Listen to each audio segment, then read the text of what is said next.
नमस्कार दोस्तों, कहानी है क्रांतिकारी तांगे वाला। आज हम पार्ट 2 कहानी सुनाएंगे। इतने में हम नदी किनारे पहुंच गए। मैं एक चट्टान पर बैठ गया। पास ही एक दूसरी चट्टान पर तांगे वाला खड़ा था।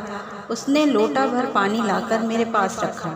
मैंने कहा, नहीं जी तांगे वाले, मैं तो नदी पर ही हाथ मुंह धोऊंगा, पर हाँ, तुम्हारे विचार तो क्रांतिकारियों जैसे हैं। तुम्हारा नाम क्या है? किसी क्रांतिकारी को जानते हो? मेरा नाम हुजूर रामदास है। किसी क्रांतिकारी को जानता नहीं। नाम सुने हैं, उन लोगों के जीवन चरित्र पढ़े हैं, पर उन लोगों में भी मुखवे बनने वालों की कमी नहीं हुजूर। नहीं तो उन लोगों ने भी अब तक कुछ कर लिया होता। महात्मा गांधी के सत्याग्रह आंदोलन में भी बहुत दिनों तक शरीक रहा हूँ। 2 बार जेल जा चुका हूँ, जेल भी हो आया हूँ हुजूर, पर तबीयत नहीं मानती। मेरे अंदर से तो जैसे कोई पुकार उठता है, गदर। सन 57 का सीन एक बार फिर दोहराया जाए। इन फिरंगियों से कस कर बदला लिया जाए, तभी हमारा और हमारे देश का उद्धार होगा। मैंने कहा, हम निहत्थे कैसे बदला ले सकते हैं रामदास?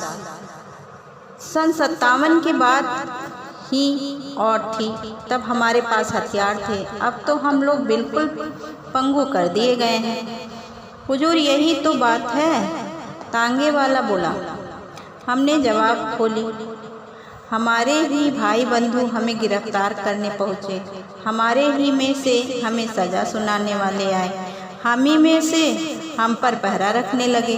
अगर ये ही सब एक मत होकर एक साथ काम करें तो हुजूर हथियार उठाने का भी काम नहीं।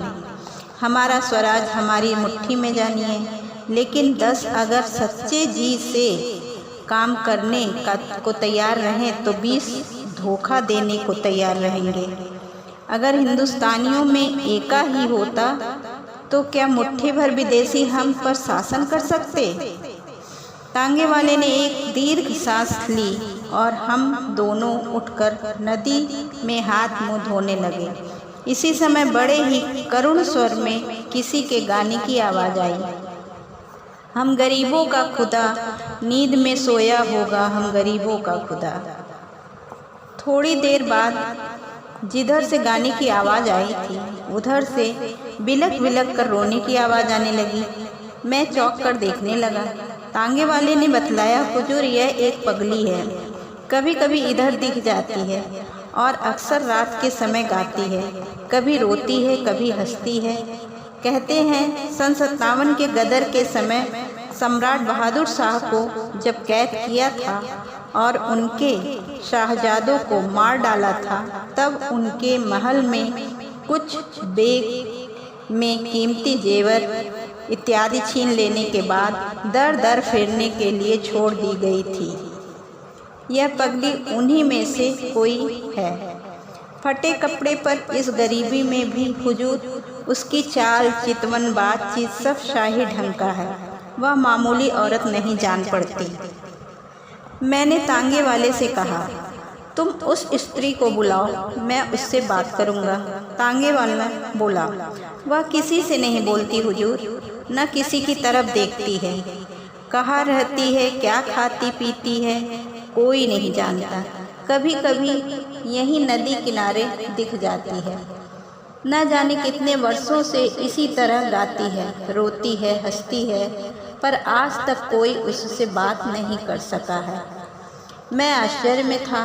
खैर, खाना खाकर हाथ मुंह धोकर हम लोग फिर तांगे पर आए। तांगे वाला न जाने कितनी बातें मुझे बतलाता चला। शुरू में तांगे पर बैठकर मैंने एक साथी के अभाव का अनुभव किया था, किंतु ये 23 मील कब खत्म हो गए मैं जान ही न पाया।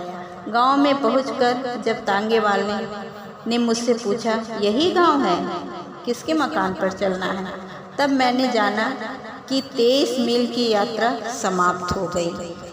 जय हिंद दोस्तों, कहानी पसंद आए तो लाइक, शेयर, कमेंट करें और चैनल पर नए हैं तो सब्सक्राइब करें। धन्यवाद।